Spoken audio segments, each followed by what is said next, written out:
Radha Madhava Kunja Vihari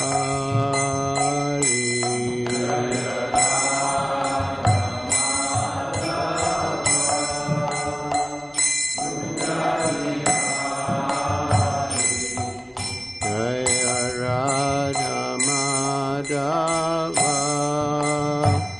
Kunja Vihari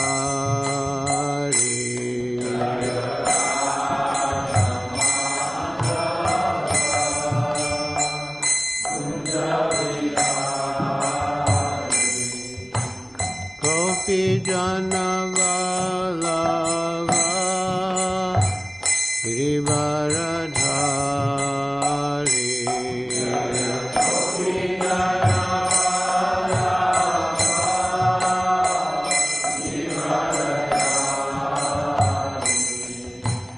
Gopi Jana Vallabha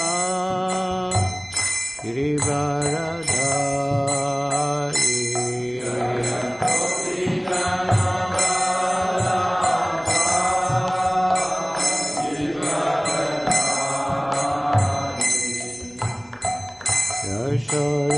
Yashodanandana Vrajajana Ranjana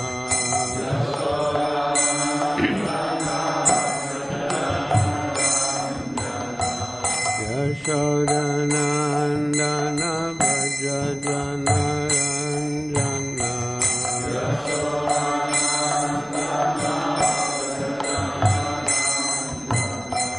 Yamuna Tira Vanachari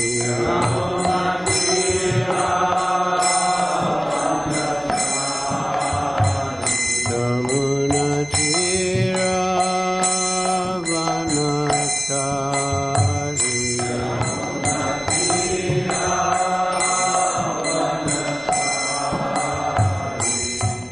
Jaya Radha Madhava Kunja Vihari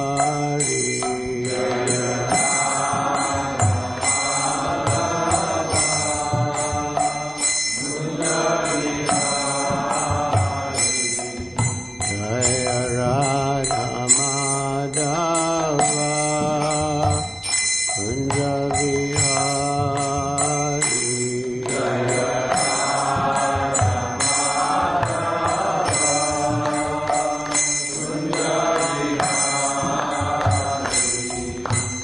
Shri Krsna Chaitanya Prabhu Nityananda Shri Advaita Gadadhar Shivasadi Gaur Bhakta-vrinda Jaya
Hare Rama, Rama Rama, Hare Hare, Hare Krishna, Hare Krishna, Krishna Krishna, Hare Hare, Hare Rama, Hare Rama, Rama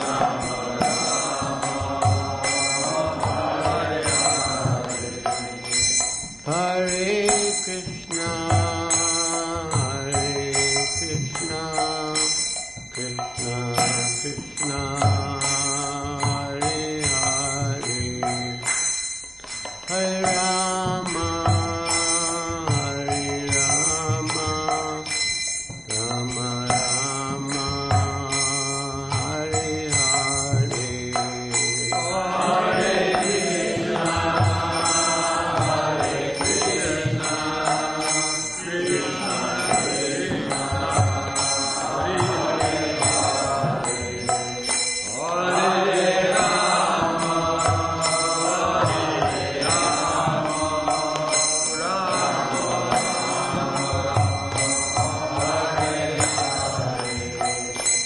Hare Rama, Hare Krishna, Hare Krishna, Krishna Krishna, Hare Hare, Hare Rama, Hare Rama, Rama Rama, Hare Hare, Hare Krishna, Hare Krishna, Krishna Krishna, Hare Hare, Hare Rama, Hare Rama, Rama Rama, Hare Hare,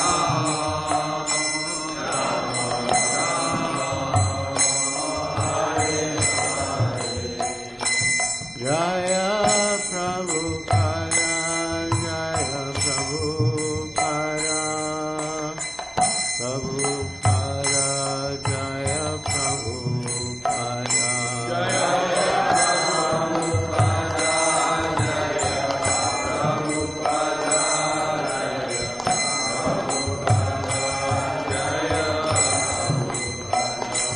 Jaya Prabhupada, Jaya Prabhupada, Prabhupada, Srila Prabhupada, Hare Prabhupada, Jaya Prabhupada, Jaya Prabhupada, Srila Prabhupada, Jaya Gurudeva, Jaya Gurudeva, Gurudeva, Jaya Gurudeva, Jaya Gurudeva, Jaya Gurudeva, Jaya Gurudeva,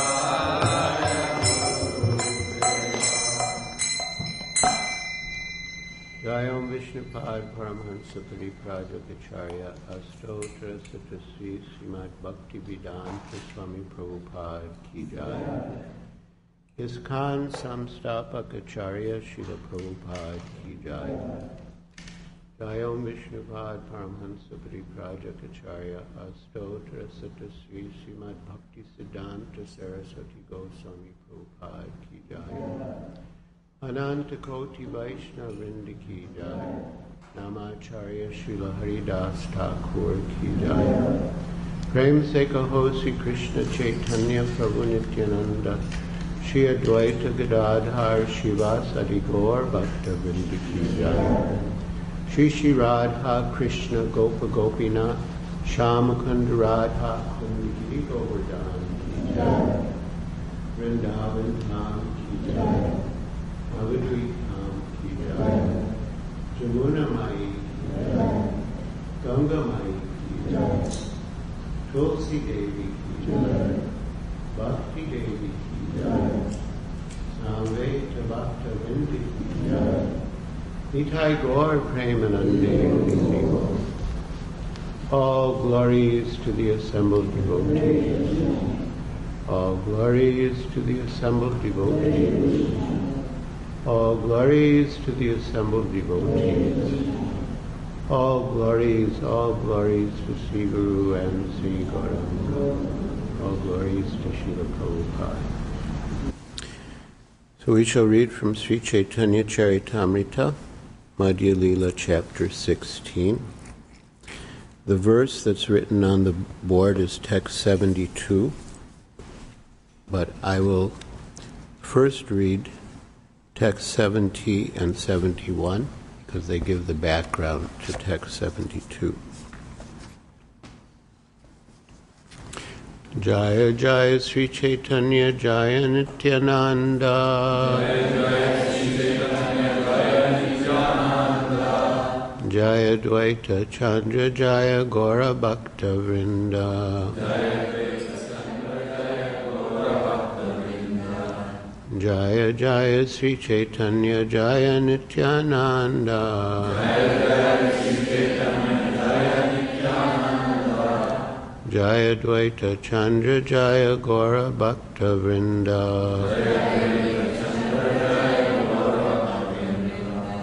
Jaya Jaya Sri Chaitanya Jaya Nityananda.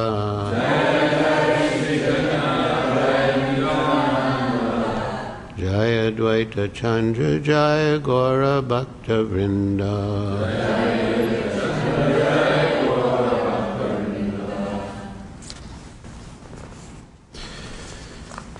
Madhya Lila, chapter 16, text 70.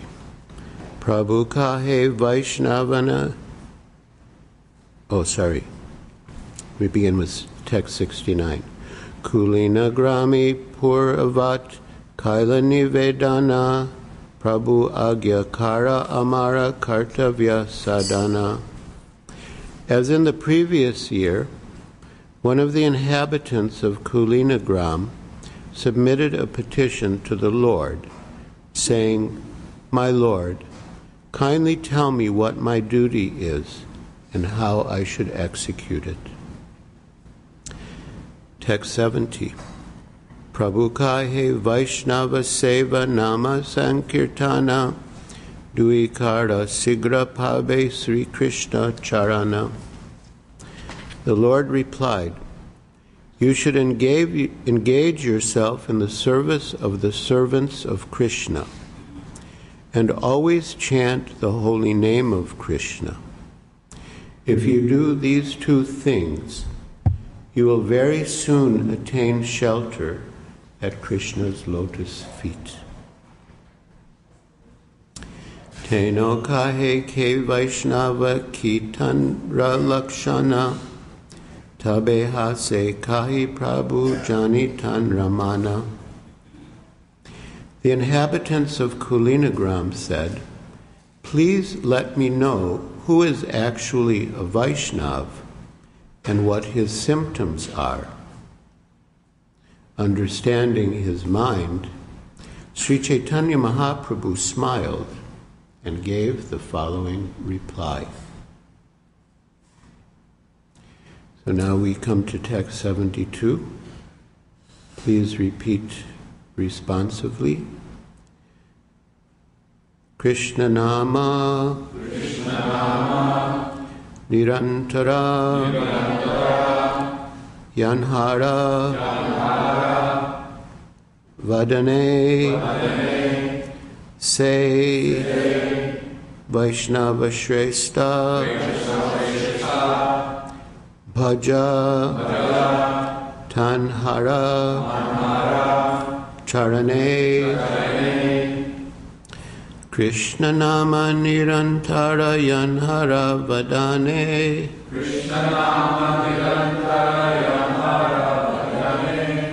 Say Vaishnava Shrestha Bhaja Tanhara Charane.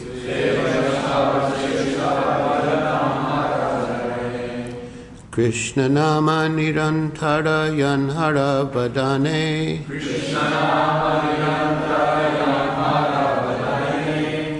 Se Vaisnava Shrestha Bhajatan Hara Charane.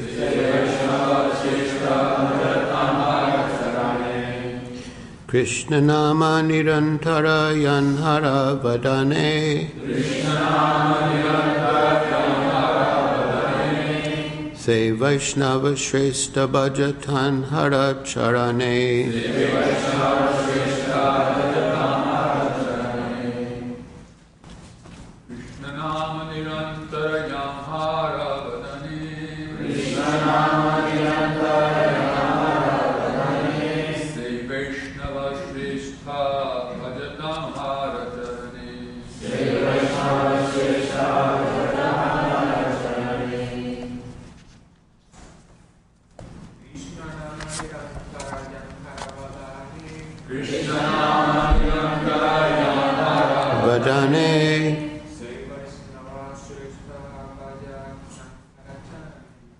Se Vaisnava Shrestha Bhajatan Hara Charane.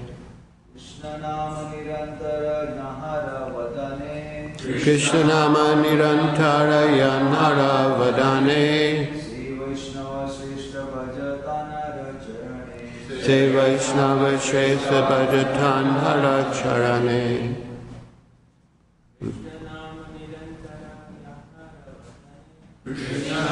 Nirantara Yanhara Vadane. Se Vaishnava Shrestha Bhajatan Hara Charane. Vaishnavis. Krishna Nama Nirantara Yanhara Vadane.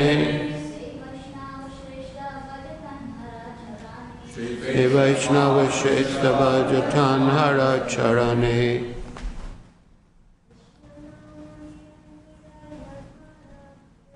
Krishna Nama Nirantara Yanhara Vadane.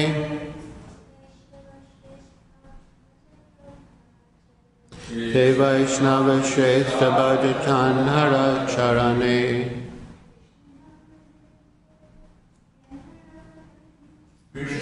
Masa Vadane. Se Vaishnava Shrestha Bhajatan Hara Charane. Krishna Nama, the holy name of Lord Krishna. Nirantara, incessantly. Yanhara, whose, Vadane, in the mouth. Say, such a person. Vaishnava Shrestha, a first-class Vaishnav. Bhaja, worship. Tanhara Charane, his lotus feet. Translation: a person who is always chanting the holy name of the Lord is to be considered a first-class Vaishnav, and your duty is to serve his lotus feet. Please repeat. A person who is always chanting the holy name of the Lord is to be considered a first-class Vaishnav, and your duty is to serve his lotus feet. Purport by Srila Prabhupada. Srila Bhaktisiddhanta Saraswati Thakur says that any Vaishnav who is constantly chanting the holy name of the Lord should be considered to have attained the second platform of Vaishnavism. Such a devotee is superior to a neophyte Vaishnav who has just learned to chant the holy name of the Lord. A neophyte devotee simply tries to chant the holy name, whereas the advanced devotee is accustomed to chanting and takes pleasure in it. Such an advanced devotee is called Madhyama Bhagavata, which indicates that he has attained the intermediate stage between the neophyte and the perfect devotee. Generally, a devotee in the intermediate stage becomes a preacher. A neophyte devotee or an ordinary person should worship the Madhyam Bhagavata, who is a via media. In his Upadeshamrita, Srila Rupa Goswami says, Pranati bischa bhajantam isham. This means that Madhyam Adhikari devotees should exchange obeisances between themselves. The word nirantara, meaning without cessation, continuously, constantly, is very important in this verse. The word antara means interval. If one has desires other than a desire to perform devotional service, in other words, if one sometimes engages in devotional service and sometimes strives for sense gratification, his service will be interrupted. A pure devotee, therefore, should have no other desire than to serve Krishna.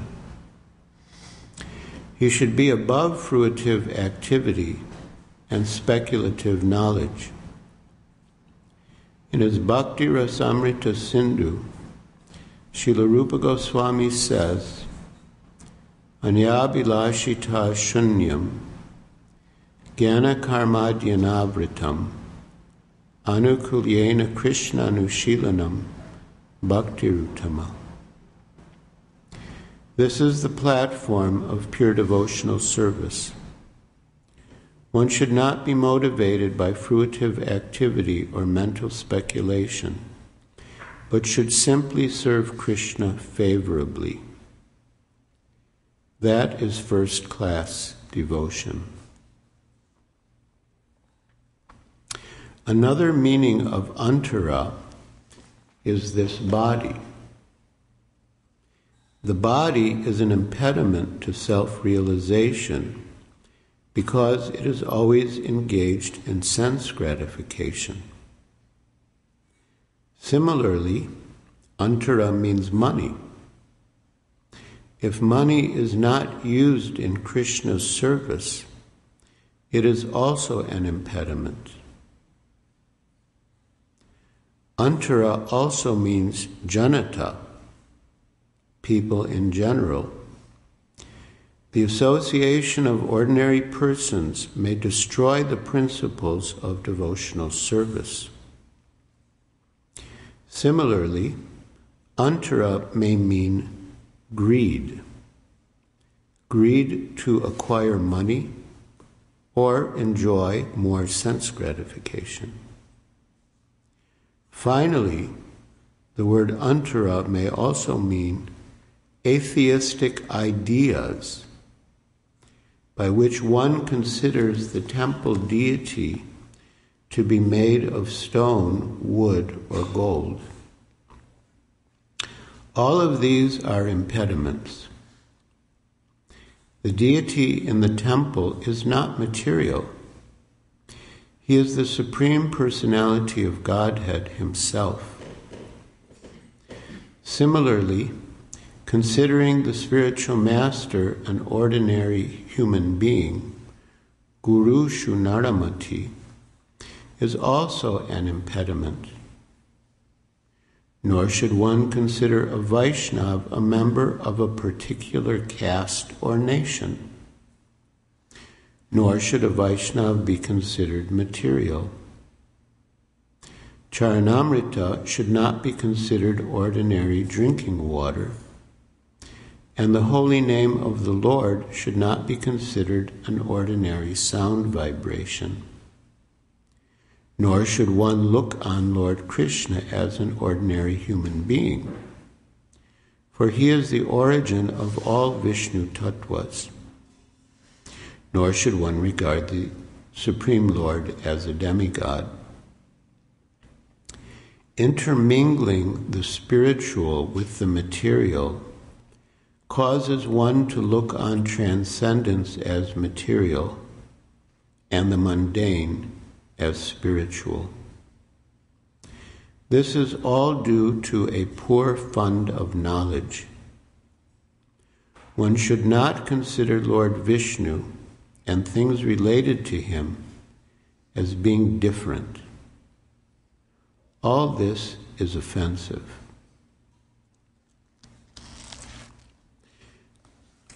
There's more to the purport, but I'll begin here. As in the previous year, the residents of Kulina-grama asked Sri Caitanya Mahaprabhu about their duty. And as in the previous year, Sri Chaitanya Mahaprabhu replied that you should chant the holy name without cessation and serve the Vaisnavas. And by these two processes, you will attain the lotus feet of Krishna. So we know what is the holy name of Krishna. At least we know that Krishna is the Supreme Personality of Godhead, and that his holy name is identical to him, that by chanting the holy name of Krishna, we are in the association of Krishna. Nama Chintamani Krishna Chaitanya Rasa Vigraha. The holy name of Krishna is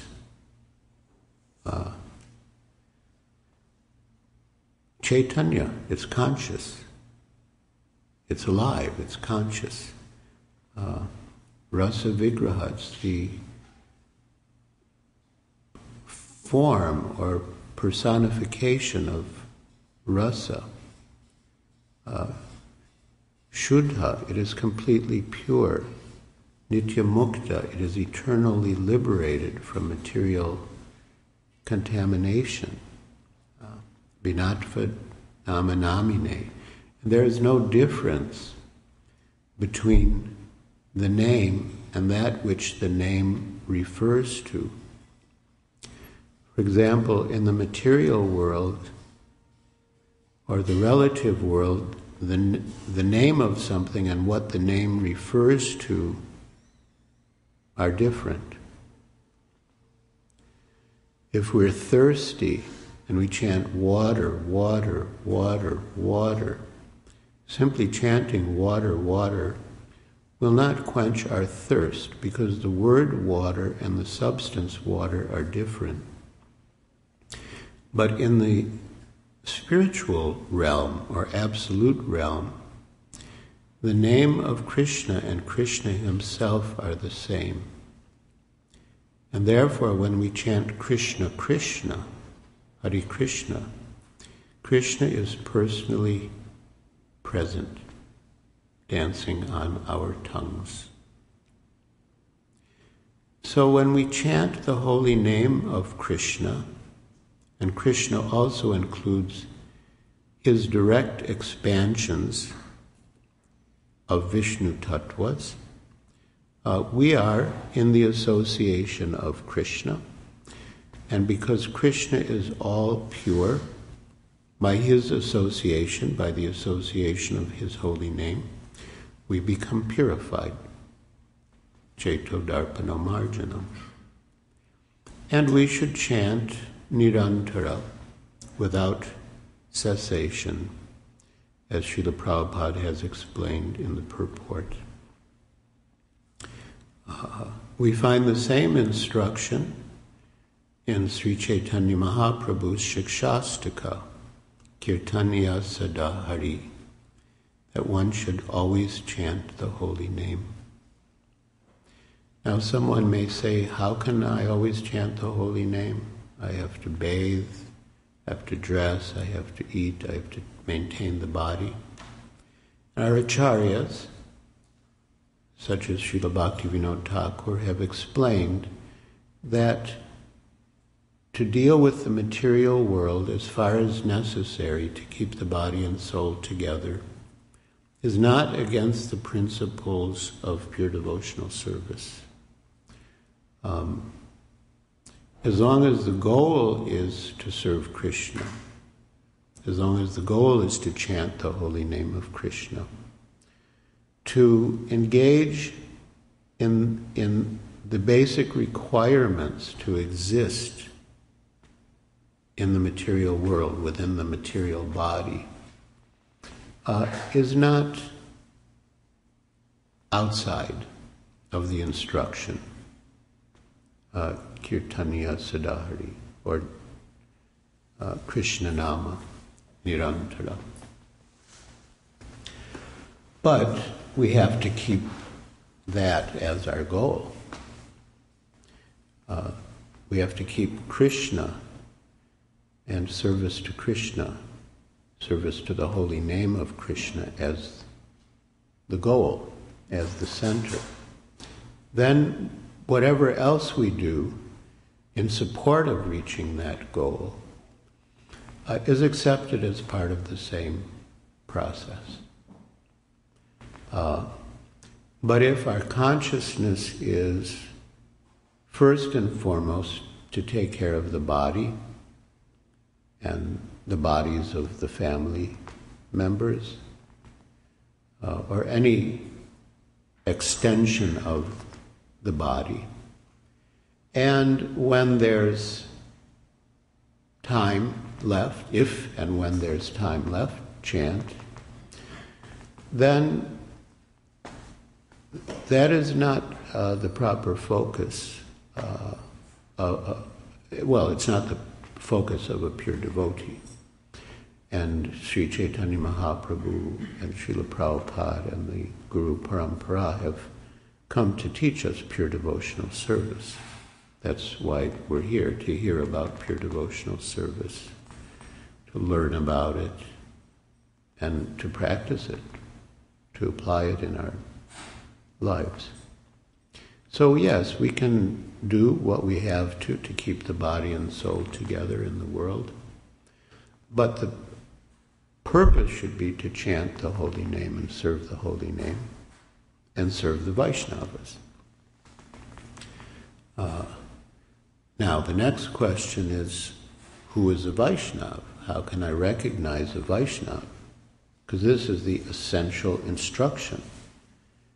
The previous year, Satyaraj Khan from Kulina-grama had presented himself as a householder, as a materialistic person, and he asked, what is my duty as a householder and a materialistic man? And Lord Chaitanya replied, to chant the holy name without cessation and to serve the Vaishnavas. So this is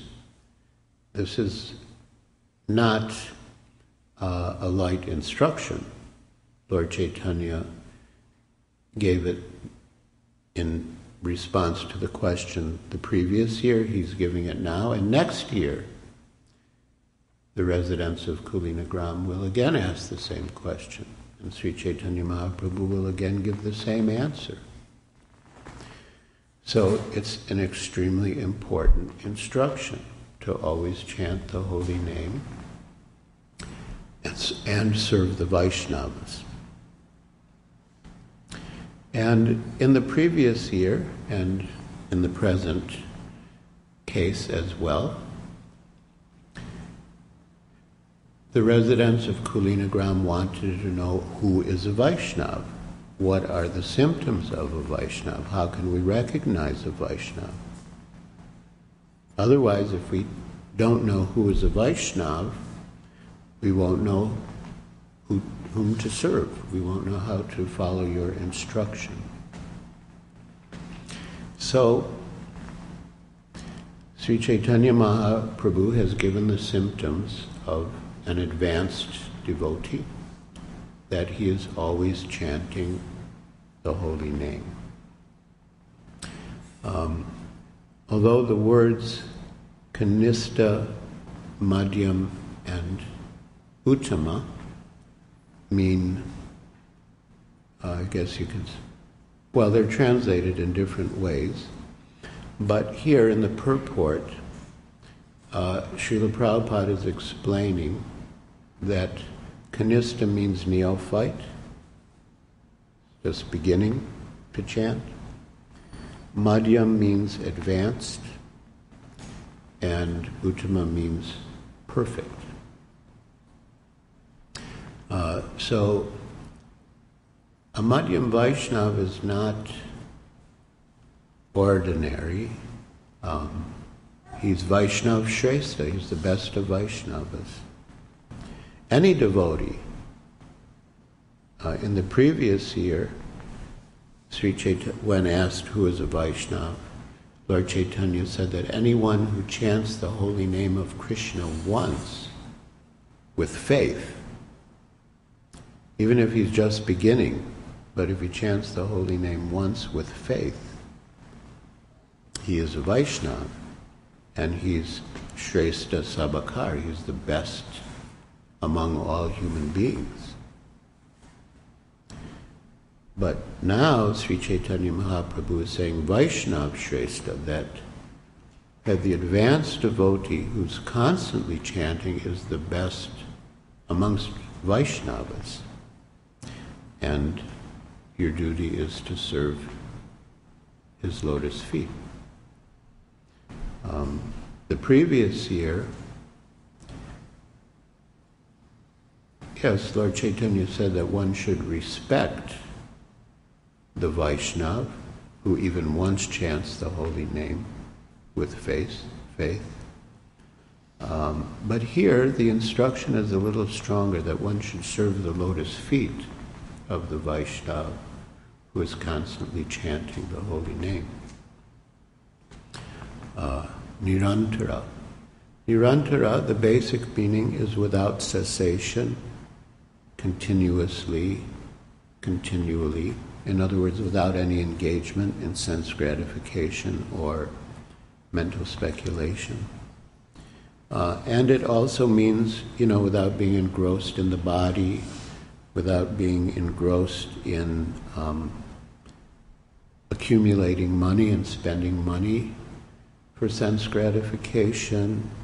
It means without being greedy to make more money and enjoy sense gratification. And finally, it means without atheistic ideas. And then in the purport, Srila Prabhupada paraphrases and expands upon a verse from the Padma Purana that says that, anyone who thinks that the deity is just a stone statue, anyone who thinks that the spiritual master is an ordinary human being, anyone who thinks that a Vaishnava belongs to a particular caste or community,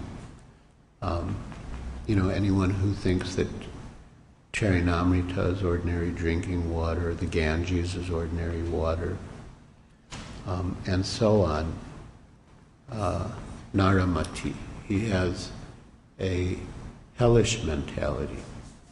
Or sometimes Srila Prabhupada would say he's a resident of hell.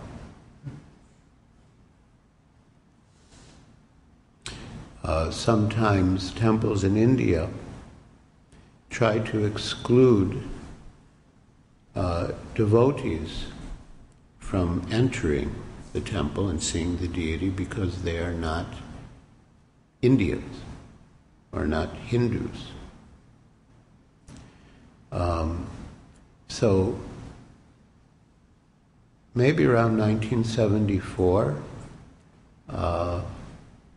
through the agency of one of his friends, one of Srila Prabhupada's friends, Swami Chinmayananda was actually quite a big Mayavadi in India.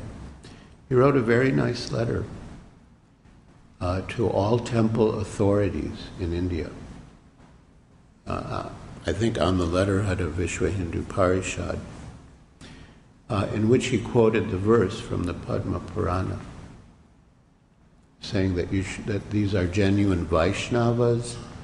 They have all the markings of Vaishnavas, tilak and neck beads, and they follow the standard behavior of Vaishnavas.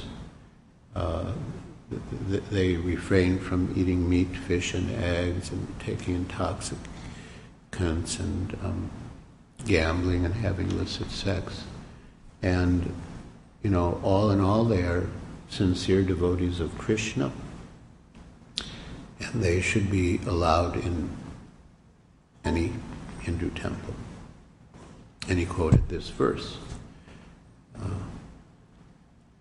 So these are material conceptions. They're very common everywhere, and especially because we're discussing in the context of Vedic culture, we can say that they're very common amongst people who are born in the Vedic tradition, consider themselves part of the Vedic tradition. And of course, considering Krishna to be an ordinary human being, considering the body of Krishna to be material, these are all atheistic ideas. And a Madhyam Vaishnav is Nirantara. He is free from these atheistic ideas. Now we know theoretically the philosophy, but in practice, how much have we realized it? How clean is our heart? Are we? I'm reminded of when His Holiness Bhakti Tirtha Swami was a new devotee, and he was just coming to Krishna consciousness, and he approached Srila Prabhupada and he said, Srila Prabhupada, within your movement there's prejudice against black people. ISKCON's supposed to be a spiritual movement, but there's prejudice against black people. And Srila Prabhupada replied, if you're disturbed, that means you're the same as them. That means you also identify with the body, and you're no different from them. And His Holiness Bhakti Tirtha Swami really appreciated the answer, because it wasn't, oh, this is terrible, we have to do something about it. It was, what about you? Are you really any different from them? I've seen sometimes devotees complain about other devotees. Oh, they're just doing it for name and fame. And they're disturbed about it. Well, why are you disturbed about it? That means you also want name and fame. You're disturbed because they're getting the name and fame instead of you. Otherwise, why should it bother you? So, Nirantara means free from these material conceptions. And until we are free from these material conceptions, we tend to mistake the material for the spiritual and the spiritual for the material. And consequently, we commit offenses. The main qualification of a Vaishnava, there are 26 qualities of a Vaishnava, but the main qualification is Krishnaika Sharanam, that the Vaishnava has taken full shelter of Krishna. So if someone has the primary qualification of having taken exclusive shelter of Krishna, he is considered a Vaishnava, even if all the other 25 qualities are not manifest or fully manifest in him.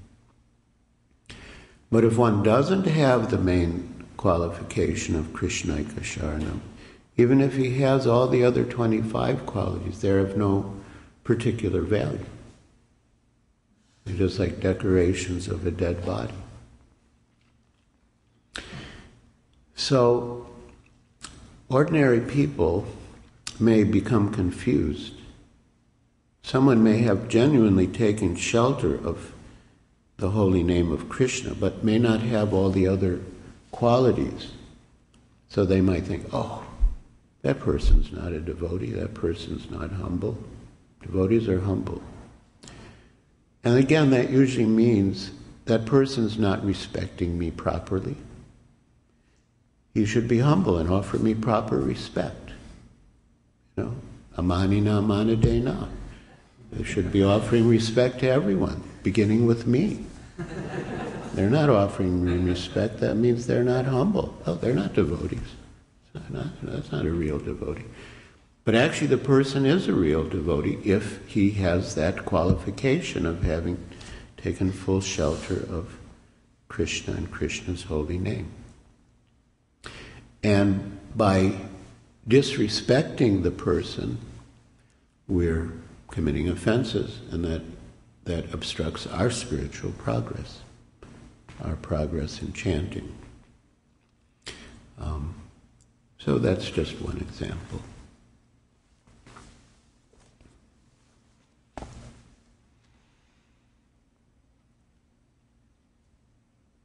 In the Bhakti Sandarbha 265, Srila Jiva Goswami writes, Namaikam yasya vachi smarana pathagatam ityadu deha dravinadi nimitika pashanda sabena cha dasha aparada lakshyante pashanda mavyatvat tesham.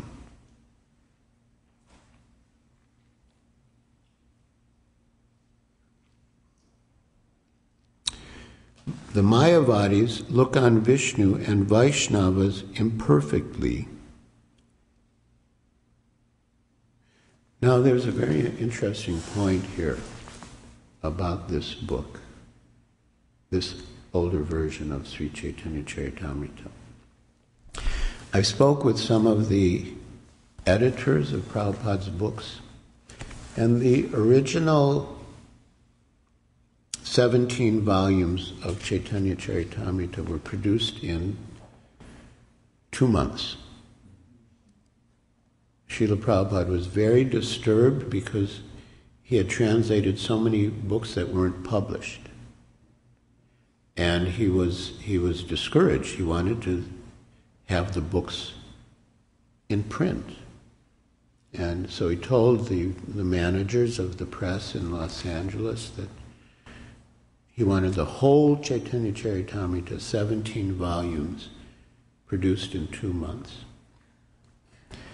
And the main manager said, it's impossible. Prabhupada said, impossible is a word in a fool's dictionary. And then he said, well, what if we can't do it?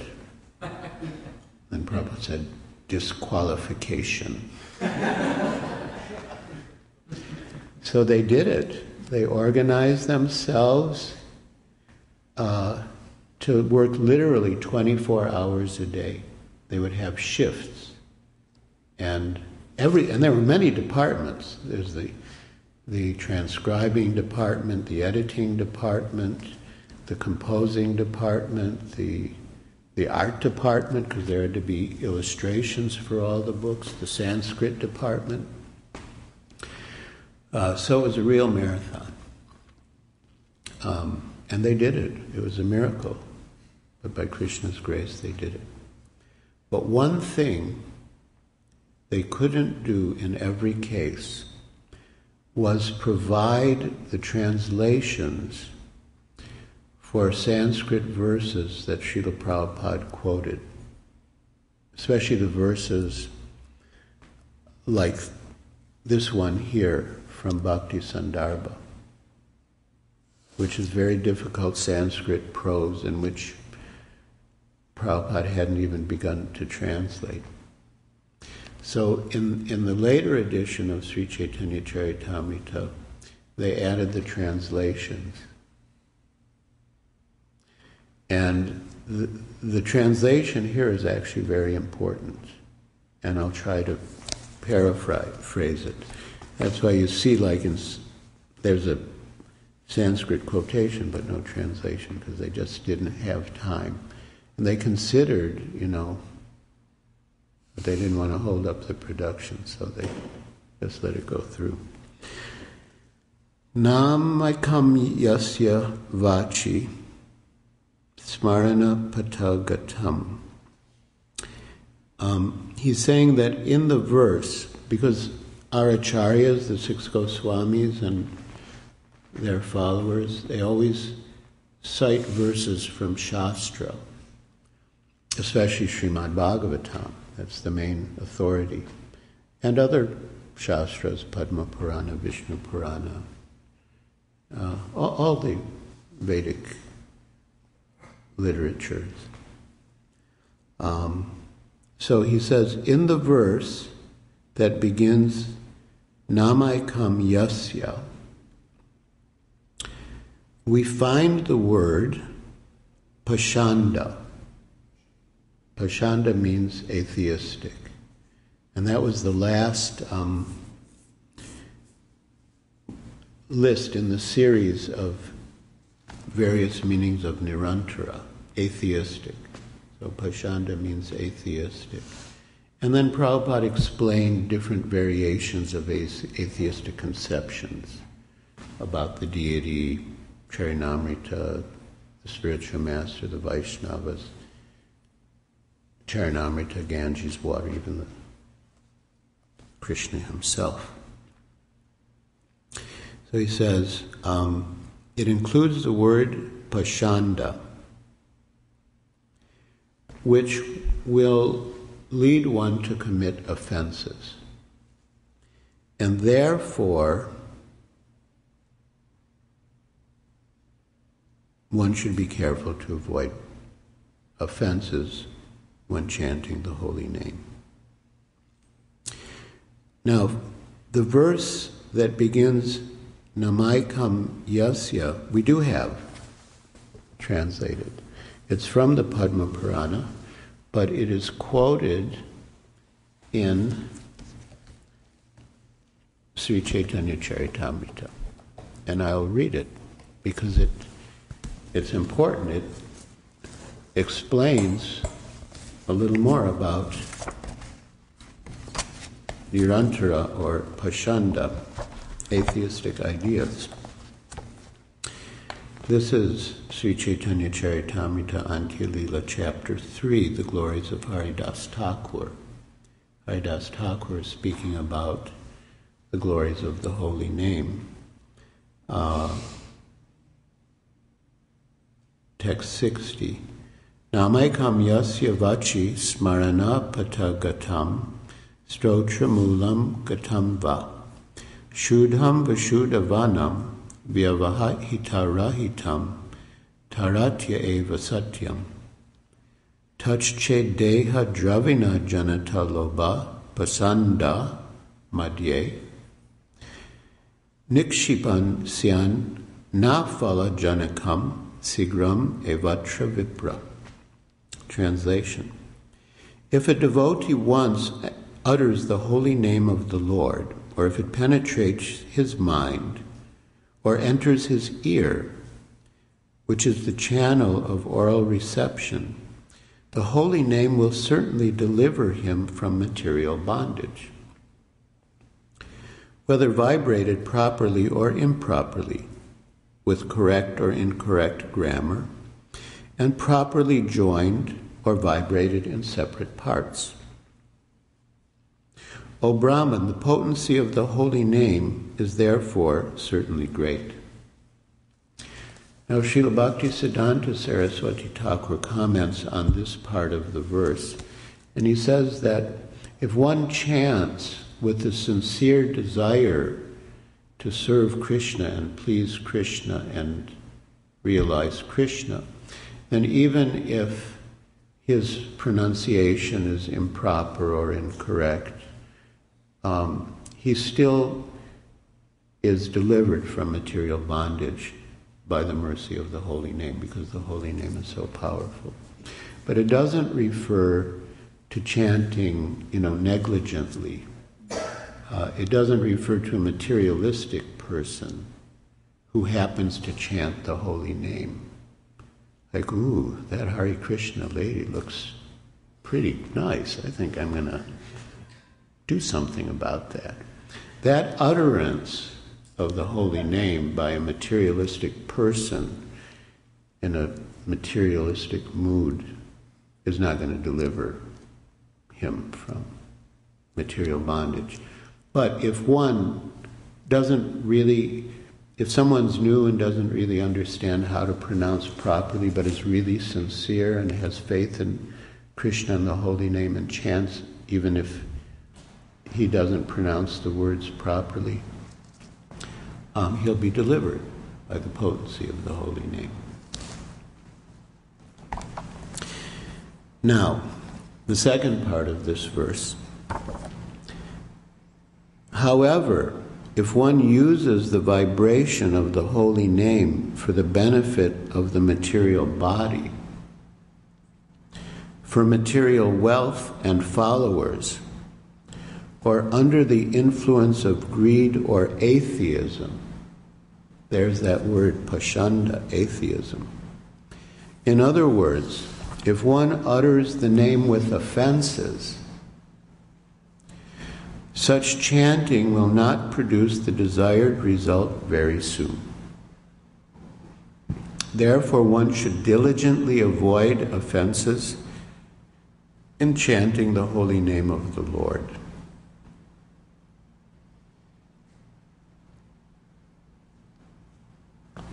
So there's a purport here, but it's the same idea that if we have these atheistic conceptions, these mundane ideas, we'll commit offenses, and then that will interfere with the benefit that we should get from the chanting.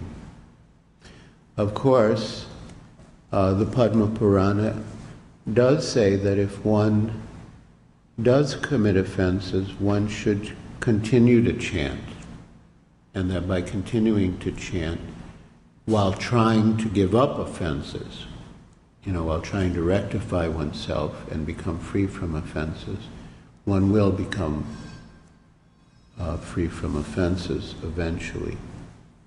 So, in any case, we have to keep chanting.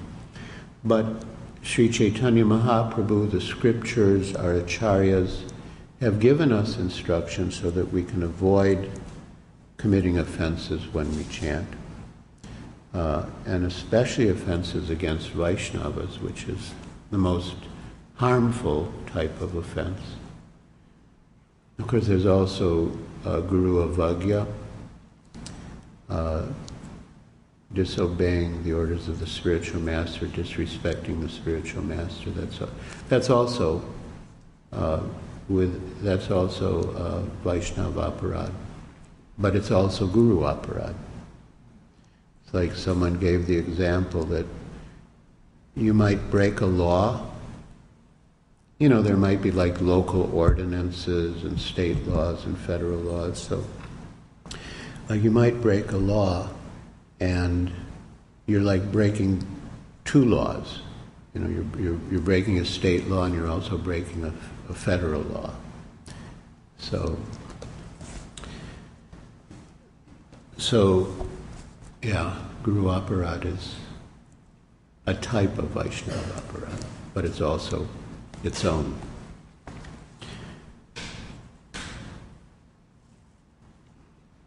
But the conclusion of the purport here is that the holy name has so much spiritual potency that it can deliver one from all sinful reactions and material entanglements. But utterance of the holy name will not be very soon fruitful if done to facilitate sinning. That's another major offense, to commit sin on the strength of chanting. The holy name is so powerful that it must act, but when one utters the holy name with offenses, its action will be delayed, not immediate. Although in favorable circumstances, the holy names of the Lord act very quickly. So there are many verses to the effect that there's one verse from the Bhagavatam that if, in spite of chanting the holy name, if one's heart does not melt and one does not feel ecstatic transformations within his body, then his heart is to be considered steel-framed. And again, the purport to the verse is it means that the person's committing offenses, and therefore he's not able to feel the pleasure that one should feel from chanting. But here in the purport, in relation to the advanced devotee, the Madhyam Bhagavata, it says that Srila Prabhupada writes that he's accustomed to chanting the holy name and he takes pleasure in it. That means that his offenses are greatly reduced, and therefore he takes pleasure. It's not a chore. Like one devotee said that in the beginning he used to think that the 16 rounds were an impediment to all the other things he had to do. And then after many years of chanting, he came to feel that all the other things he had to do were an impediment to chanting.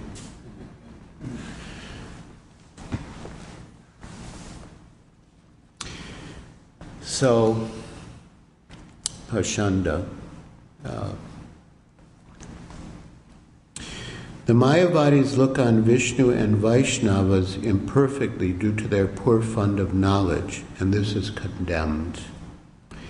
In Srimad Bhagavatam 11.2.46, the intermediate Vaishnava is described as follows: Ishware tadadineshu balisheshu dvisatsusha prema maitri kripopeksha sa karoti samadhyama.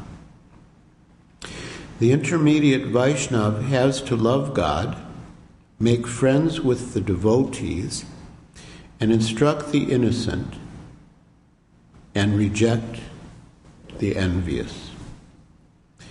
These are the four functions of the Vaishnava in the intermediate stage. So prema maitri kripopeksha. We give our love to the Supreme Personality of Godhead. We make friendship with devotees. We give mercy to the innocent, and we avoid the envious. So that function of giving mercy, that belongs to the Madhyam Vaishnava. And therefore we say that generally the preacher comes from the category of Madhyam Vaishnavas, because the duty of the preacher is to give mercy to innocent people, one of his duties. In Sri Chaitanya Charitamrita, Madhya Lila, chapter 22, text 64, Sri Sanatana Goswami is taught, Shraddhavanjana Haya Bhakti Adhikari Uttama Madhyama Kanishta Shraddha Anusari. One who is faithful is a proper candidate for devotional service.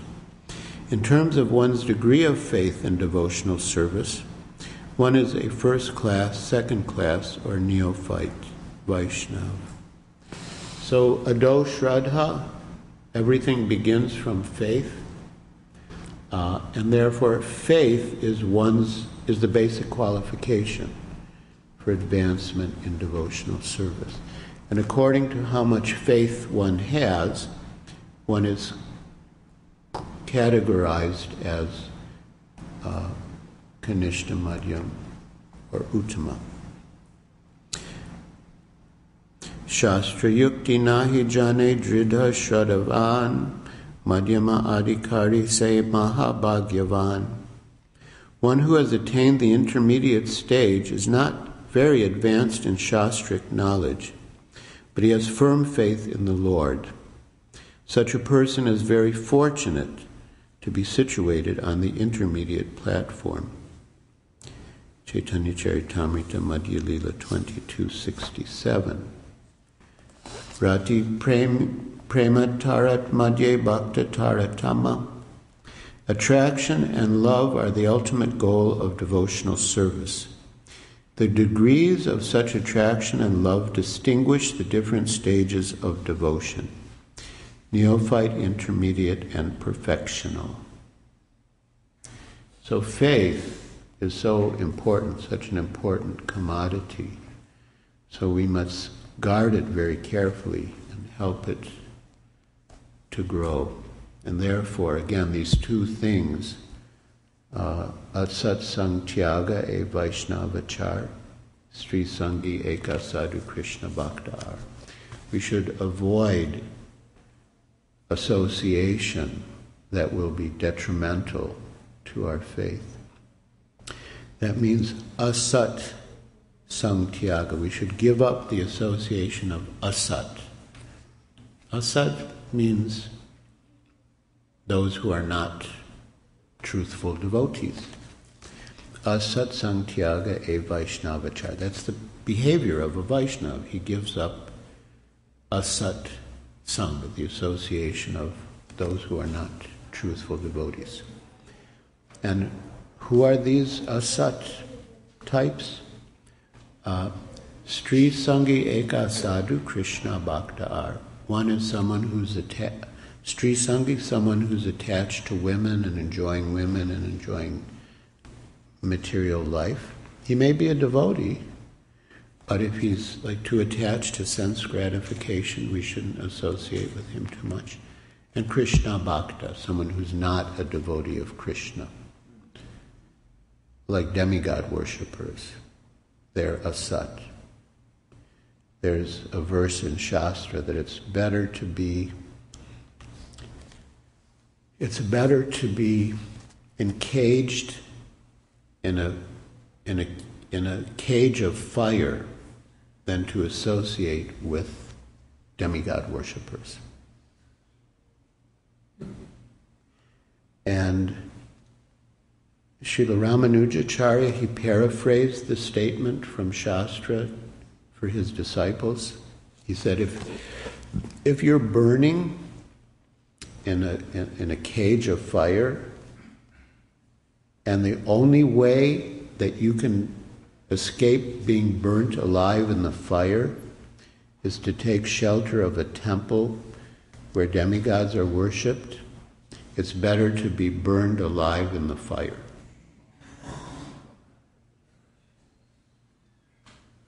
Because being burnt alive in the fire can disrupt your devotional service just for one lifetime. When you take birth, you'll continue where you left off. Swalpama pidharmasya mahato chayate bhayat. Even a little engagement of devotional service protects one from the most dangerous type of fear. And whatever progress one has made in the present life will continue in the next life. So it doesn't really interrupt your devotional service, it just ends it in this life and then you continue in the next. But if you associate with demigod worshippers or any type of asat, any type of pashandi. In fact, there's another verse that those who see the demigods and Lord Vishnu on the same level. They're pashandis. So by associating with pashandis, by atheistic type of people, one's devotional service can be destroyed. And it may take many lifetimes, we don't know how long, to regain one's spiritual position in devotional service. So that's why it's better to burn alive in a cage of fire than to associate with demigod worshippers. Because any type of pashandi, atheist misconception can destroy one's principles. It can induce one to commit offenses. And the offenses are actually what destroy one's devotional service.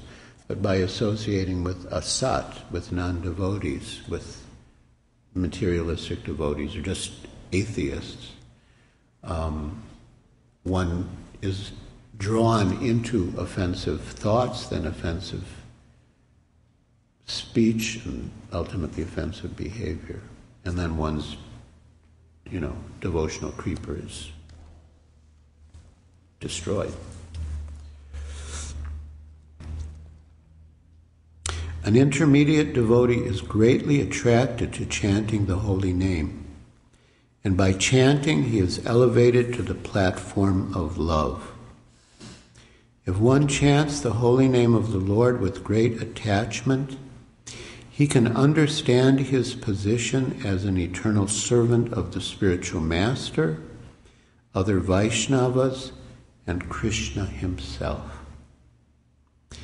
Thus, the intermediate Vaishnav considers himself Krishna Das, Krishna's servant.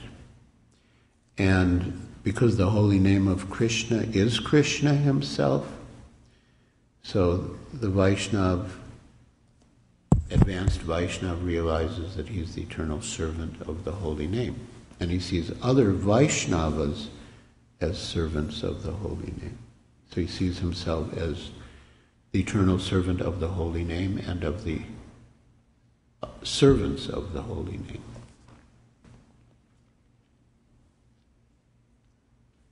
Therefore, he preaches Krishna consciousness to innocent neophytes and stresses the importance of chanting the Hare Krishna Mahamantra. So, we general people, like the residents of Kulina-grama, they need to know who is a Vaishnava so they can serve him, because that's Mahaprabhu's instruction. Chant the holy name and serve the Vaishnava. But the Madhyama Vaishnava, he has to be able to clearly distinguish between the Lord, the devotees, the innocent people, and the envious, because he has to deal differently with each category. He gives his love to the Supreme Lord, he makes friends with the devotees, he shows mercy to the innocent, and he avoids the atheist. And Srila Bhaktisiddhanta Saraswati Thakur says that the neglect of the envious by the Madhyam Vaishnava, by the preacher, is actually a demonstration of his mercy. Because if a preacher tries to preach to the envious person will just get angry and start to blaspheme. And then the Vaishnava will also get angry. I mean, he can tolerate, insult to himself, but he can't tolerate if Krishna's being offended, or if devotional service is being offended, or if other Vaishnavas are being offended. So he'll become angry, and the hostilities will escalate. So we don't preach to envious people. We only preach to innocent people who are open. But if someone's envious and we try to preach to them, they're just going to get more offensive, and that's bad for them, and then we're going to have to defend Krishna and the devotees, and then they're going to get more upset. And so that injunction upeksha, to neglect them. It's actually for their good. It's not that we think, oh, they're so bad, we don't want to have anything to do with them, but it's actually for their benefit that we don't preach to them. Because if we try to preach to them, they become angry. They become angry, and then they start to say so many things, and then we have to counter what they say, and they get more angry, we get more angry, and then it's like Prabhupada with Dr. Patel. Okay, no more discussion. Just read the Krishna book.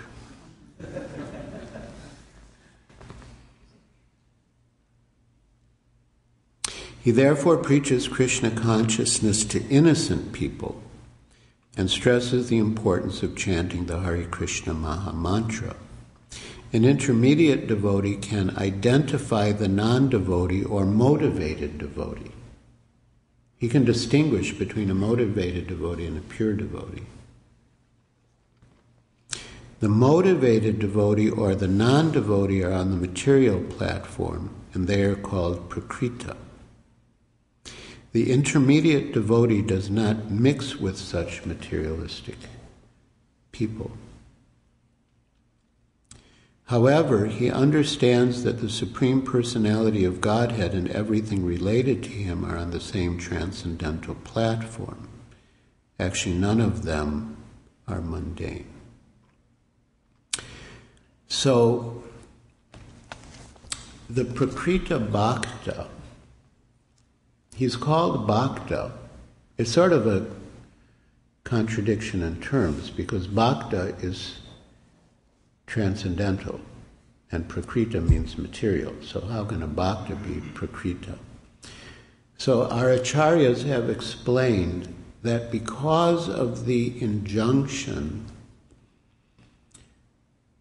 not to associate with those who are not bhaktas, like Krishna Bhakta are,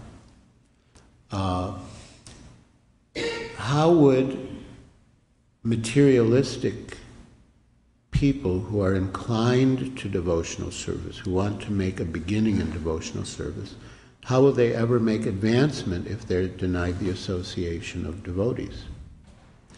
So therefore they're called Prakrita Bhaktas. Although they're still on the material platform, but they're considered bhaktas, and therefore the more advanced devotees are allowed to associate with them.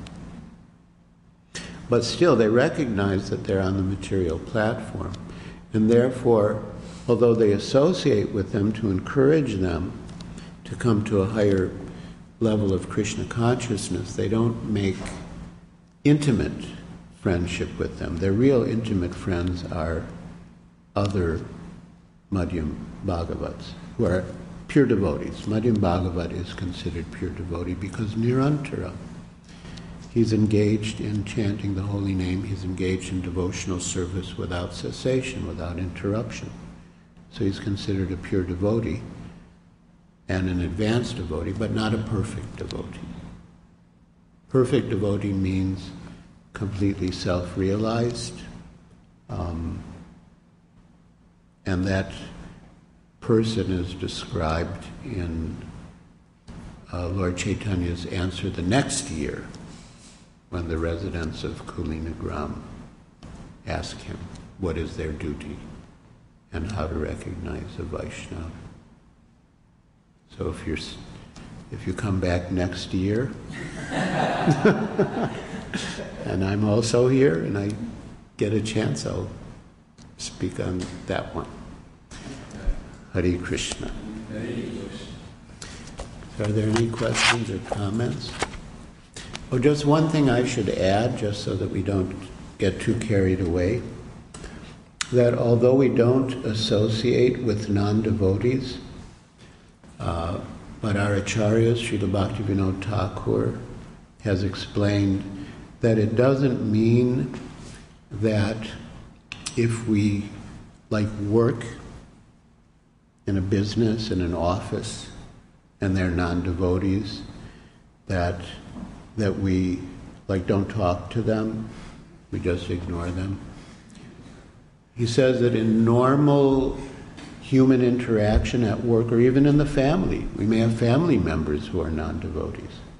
So he says, in the workplace or in the family, we do have normal interactions with them. We're polite. But we don't take them seriously when they talk about spiritual matters.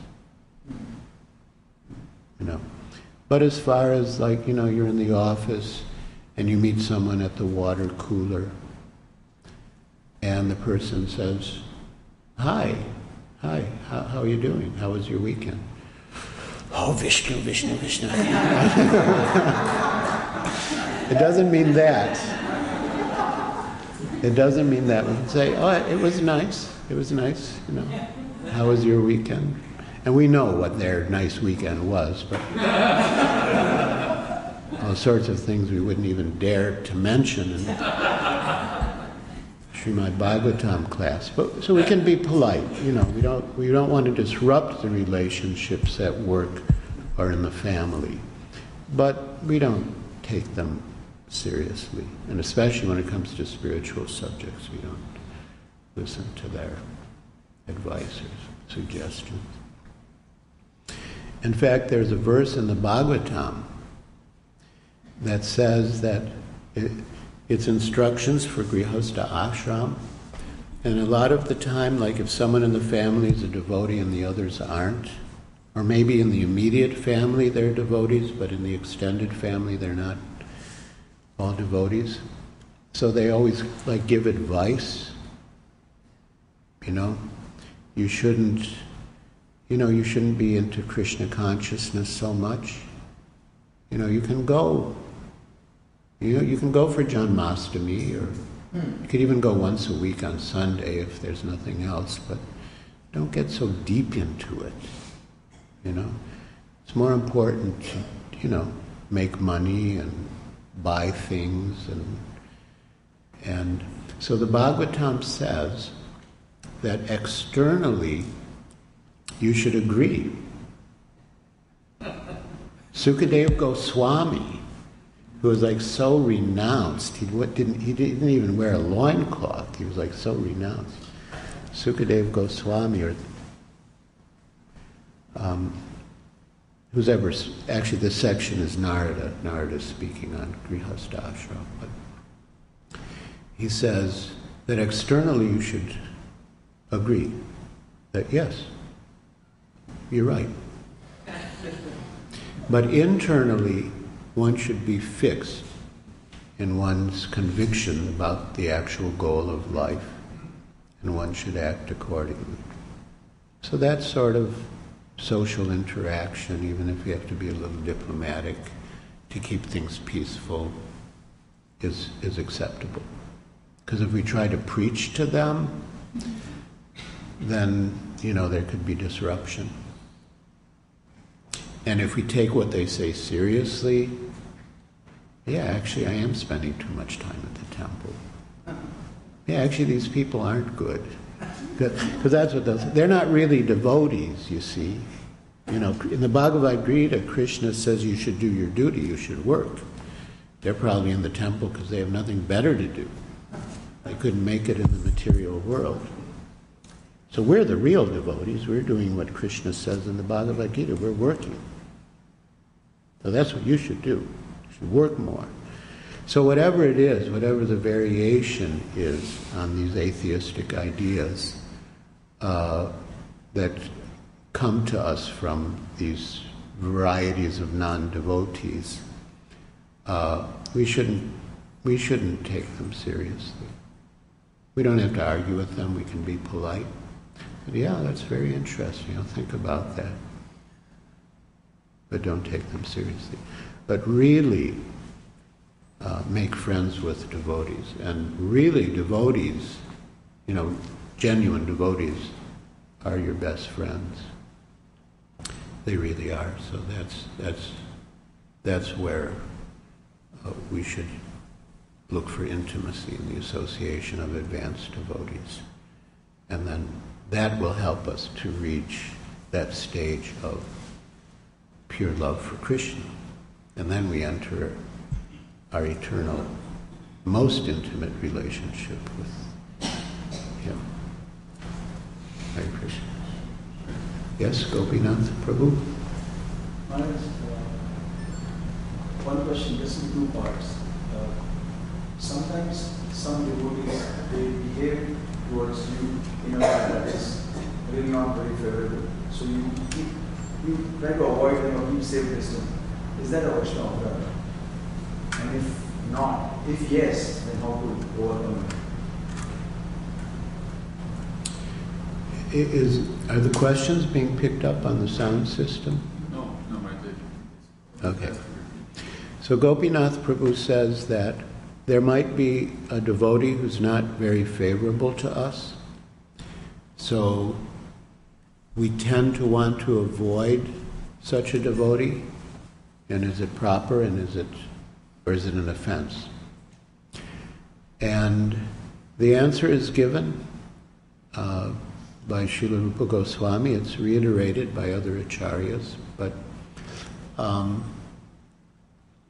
one can avoid intimate association with the person, but one should offer the person respects within the mind. In other words, we can avoid intimate association, but we should not disrespect the person. We should be conscious this person is a devotee, even if the person's on the material platform, but the person's making an effort to become a devotee, so we should respect that. And that's that injunction that one should offer, even if they're just beginning to chant, just trying to chant, we should offer them respects within the mind. We don't have to exchange obeisances. I mean, it depends on the circumstances, but because that could lead to more, and if there's too much tension. But within your mind, you should respect that person is a devotee, that person's making an effort, that person's doing service, that person's trying to chant. There shouldn't be any hatred or animosity.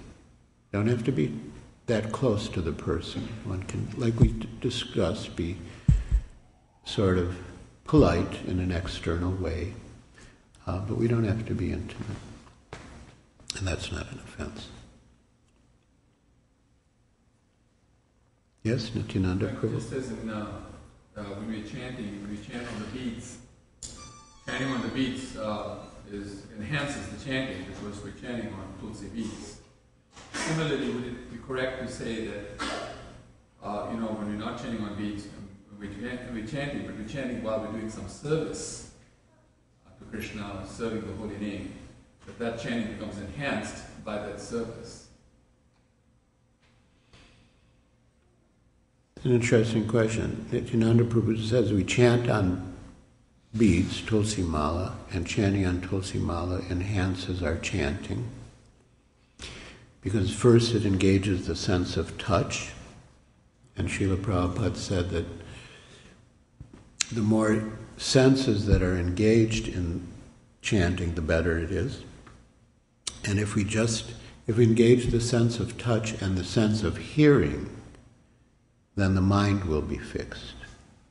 And of course, Tulsi beads are sacred, Tulsi, so that's also good.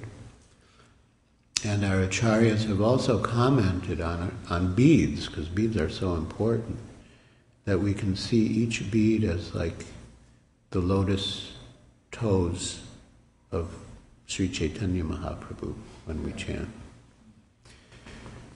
But Nityananda Prabhu is asking, like when we're doing service and chanting at the same time, whether the service would enhance the chanting. Well, it would depend on the service. If you're driving and you're singing kirtan, you shouldn't be driving with one hand on the wheel. But if it doesn't, if you can do the service properly and at the same time chant, that's good. That's good. You're driving along and singing. Like deity worship is a good example while we're doing serving the deities. Yeah, it really depends on whether you can do justice to the service while chanting. If you can, then it's very good. But otherwise, Yeah, that's a good point. Good point. Like it's described in the cleansing of the Gundicha temple, that the only thing you could hear was the holy name. And if somebody wanted a broom, they would sort of make it known they wanted the broom, but they would say Krsna. Or someone needed a pot of water, Krsna. And we had one devotee who joined the temple in Juhu, but he'd lived in ashrams before he joined. And he said that in one ashram, like during prasad, they would always chant. Between bites they would chant. And if they needed something, they would, like that, Hare Krishna. Hey, come on, where's the rice? Like, Hare Krishna. So yeah, the more we can chant, the better. And while we're doing service, and that's also Jiva Goswami's instruction, and again it relates to Nirantara, that we should always chant, and that the deity worship should be preceded by and followed by, chanting of the holy name. And as far as possible, our service should be accompanied by the chanting. Yes, that's true. That's very good. Yes? Rasaraj Prabhu?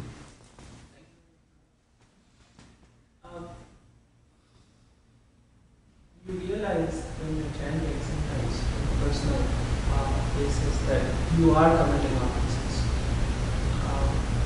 Either you're inattentive or you're chanting so that there is some result, or chanting helps you in a certain way which is not necessarily leading to devotional service. Internally you know that is happening and you want to avoid that. Now, but the remedy of that is probably chanting, is trying to chant properly, but you get back into creating offenses. Constantly going back and forth creating offenses to the extent that sometimes the offenses happen more often than actually the proper chanting of the holy names. So how does one remedy that situation when you're going back more than you're going forward? You want to chant properly, but you're creating offenses, you're going back. You want to chant properly, you're conscious of those offenses. But you can't consciously avoid it because of the conditioning of your own personal self. Very difficult to move on. Stuck at that level. In fact, you feel you're sometimes probably going that way. Rasaraj Prabhu asks a very important question. He says that when we chant, we may be aware that we're committing offenses, especially being inattentive. But even though we try to chant without offense, with attention, our mind still wanders. And sometimes it seems like it's away from the holy name more than it is with the holy name. And sometimes it feels like we're going down instead of up. Well, the fact that you're conscious that your mind is wandering itself is good.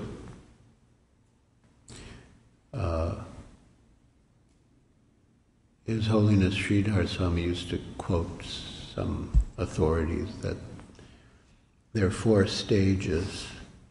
The lowest is unconscious incompetence, then higher is conscious incompetence, and then higher is conscious competence, and then the highest is unconscious competence. So relating that to our situation. Someone might be chanting inattentively and not even be conscious of it. So you're in the next category. You do chant inattentively a lot of the time, but you're conscious of it. So that's good. And you're working to chant with more attention, and that's good. That's like the beginning of the clearing stage. Clearing stage means that one is constantly endeavoring to chant with attention. And the Bhagavad Gita says, whenever the mind wanders due to its flickering and unsteady nature, you should bring it back to the self. So that's there. And chanchala himana Krsna, the mind is, more difficult to control the mind than the wind. So it's difficult. But the other thing is that attentive chanting is not a matter only of the effort we make at the time of chanting. It's really the culmination of everything we do in our lives. Like if you commit an offense to a Vaisnava, that will disturb your chanting. You're not committing the offense while you're chanting. You've committed the offense some other time, but it'll disturb you while you're chanting, or any of the offenses. So we want to be conscious throughout our lives to do things that will be favorable to our chanting and to avoid things that will be unfavorable. For example, you might have realized that it's favorable to chant in the early morning, for example. So then, to support that, you'll want to take rest early. You won't want to eat too heavy of a meal before you take rest. So that's sort of on the more physical level. And then, in terms of the offenses, we want to keep good relations with devotees. We want to keep our lives simple, so we don't have too many complexities, because if there are too many complications, then those will come in our mind when we're chanting. So, our performance when we chant is really the culmination of how we're living our whole life. And a lot of the work required to be able to chant attentively takes place when we're not chanting. The other 22 hours a day. But it's a valiant effort you're making, just the fact that you're conscious of it and making the effort. So we offer you all respects for that, and don't feel discouraged, but just keep at it. And Krishna will help you. It's not just our own effort that works, it's the combination of our effort and Krishna's mercy. And when Krishna sees that we're making the effort, like Mother Yashoda trying to bind Krishna, when Krishna sees that we're making the effort, his heart will soften and he'll be merciful and help us and allow himself to be bound, at least to some extent. Hare Krishna. All right, thank you very much. All glories to Srila Prabhupada. Hare Krishna. Giriraj Swami Maharaj ki.